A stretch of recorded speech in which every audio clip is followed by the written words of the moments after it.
Ayos yung pagkanta. Busy pa sila. Busy yung mga badlang people mga guys. Oh.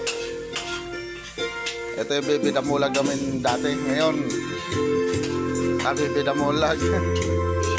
Yan yung baby namin dati. Ngayon, baby gorilla na.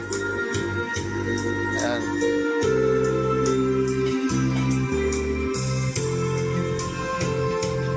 Natakot kumanta mga guys. Nagluto sila pansit yan.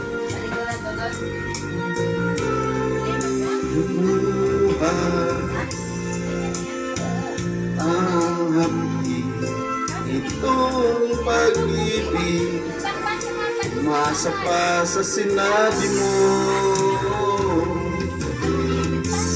Dadalhin kita sa aking palasyo.